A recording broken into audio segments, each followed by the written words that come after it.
Hey guys, how is everybody doing today? I am here to talk about a major problem. Houston, we have a problem.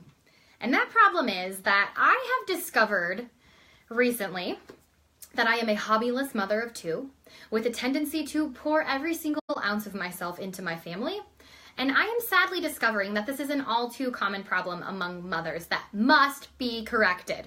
So today I am covering the top 4 reasons you've got no hobbies and one simple thing that you can do to start kind of rekindling some of those passions in your life. For those of you who might not know me, maybe you're catching the replay of this or someone has shared it with you. My name is Samantha Franzen, and I work as a health and wellness educator on the blog Decidedly So, where I believe when it comes to living a healthier life, that knowledge is power, but convenience is key. So I am working towards making this process of living a healthier lifestyle a whole heck of a lot easier for the busy mamas of the world. So let's dive in. Where did all of this come from? Back in January, I was asked by a friend of mine who runs a local Facebook mommy page to give a quick introduction. And one of the questions that she asked was, what are your hobbies? I gave this one a lot of consideration, you guys. And all I ended up coming up with was kind of a snarky and sarcastic, like, wait, moms have hobbies? That's all that I had. And I feel like this is because I've been pretty focused in the last 6 years on simply keeping 2 tiny humans alive. There hasn't been much exploration of hobbies in this mama's world, but this Q&A session left me wondering, why don't I have any hobbies? And then ultimately, what is keeping me from pursuing a hobby? And I've come up with 4 big holdups that I actually think are actually too common among moms, and it might help us kind of right this ship, if you will. So first up is that I don't know what I like anymore. Can anyone relate to that? And the things that I used to do for fun in my 20s are best left in the past, my friends. Like, let's be real honest there. But if not those things, then what? Here's the problem. I can tell you my kids' favorite colors. I can tell you what they love to do. I can tell you what's going to make them mad. I know my girls like the back of my hand.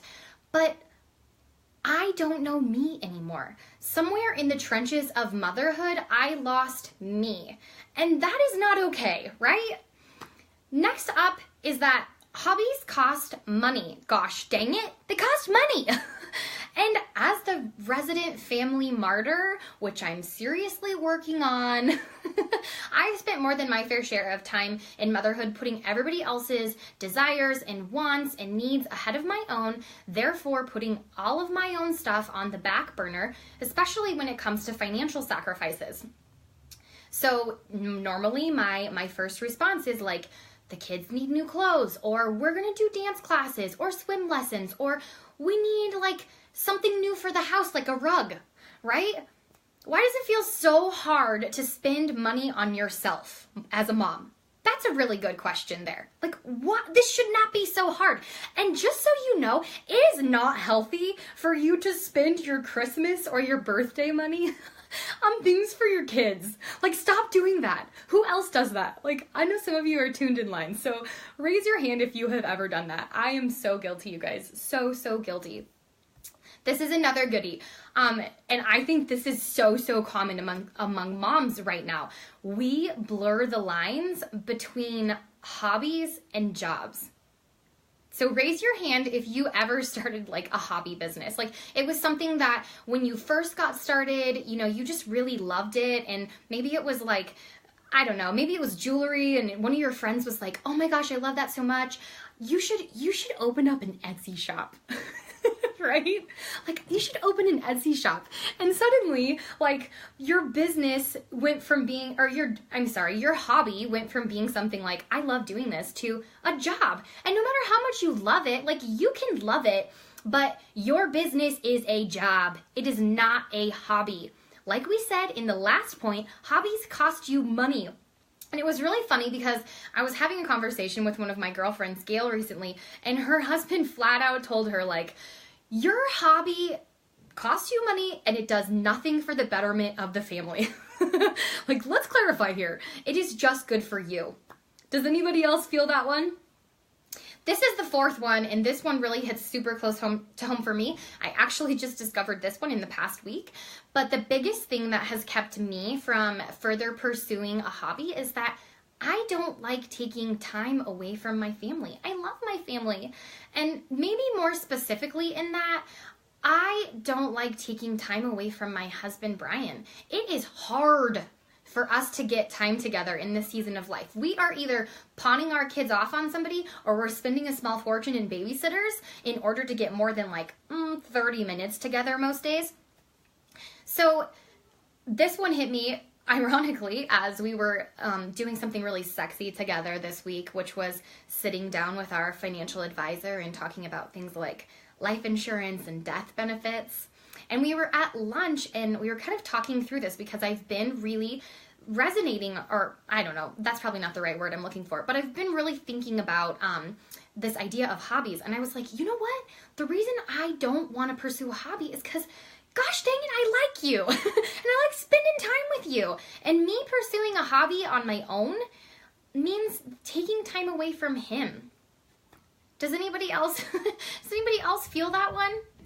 Like, I don't want to pursue extracurricular activities that take time away from my family. I'd love to hear if these are like striking true to any of you. So now I want to talk about how do we fix this? Because having and doing something that you love, that feeds your soul, that awakens your creativity and gets your juices flowing, that is a super, super important part of living a life of greater health and wellness. Your mental health and wellness is probably the absolute most important thing that you can focus on in motherhood, because it's really dark in the woods, you guys.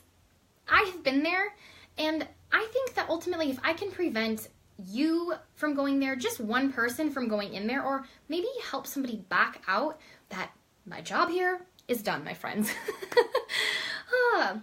So I would say the very best place for you to start in is just recognizing, Houston, we have a problem. We have a problem right now because one of my tiny humans needs me, and we're going live, right? So, yes, what can I do for you?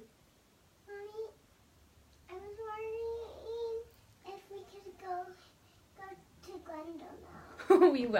We will, okay? Can you go out for just a few more minutes? Yeah. Yeah.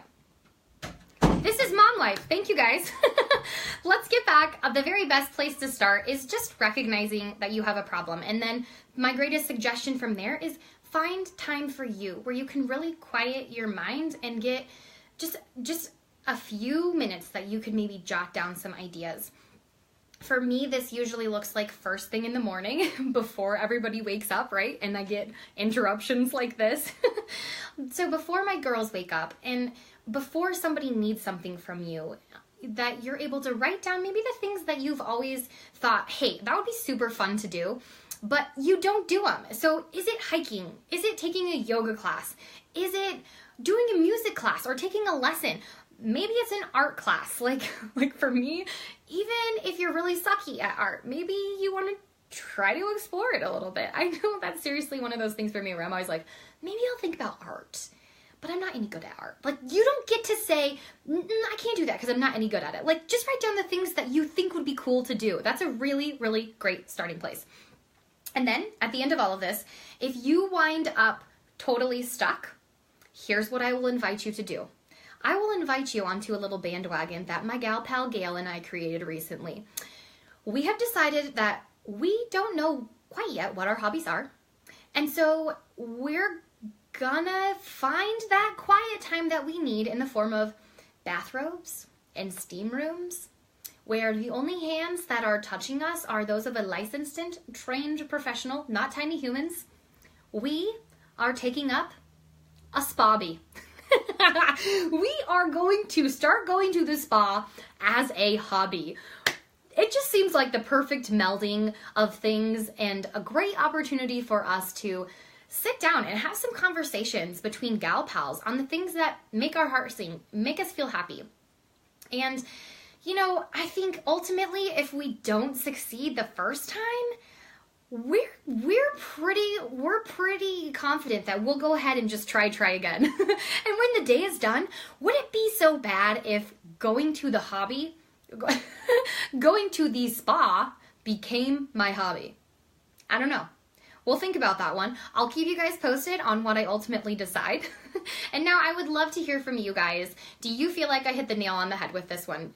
Are these some of the things that are holding you back from pursuing hobbies? And if not, share with me what you think is the thing that keeps you from pursuing a hobby. And also let me know, would you all like to have some additional suggestions on ways that that you can kind of find those passions again? Some like a worksheet or a spreadsheet or something like that would help you. I'd love to know if that's something you guys are interested in. And if you're local to me and you think that a spobby sounds like a best day ever, know that there is always room for one more in my squad, sister. So come on over, join the fun. And if you found this information helpful today or funny or like, oh my gosh, I feel you, mama, share it with one of your gal pals, because sometimes motherhood can feel a lot like clowns to the left of me, jokers to the right. And we like knowing that we have some sisters with us in solidarity, because we are all stuck in the middle with you. I know that I am, you guys. So that's all I've got for you today. I hope this was helpful. Thank you guys so much for tuning in. Have a beautiful rest of your day, a great weekend, and we will talk to you guys again soon. Take care.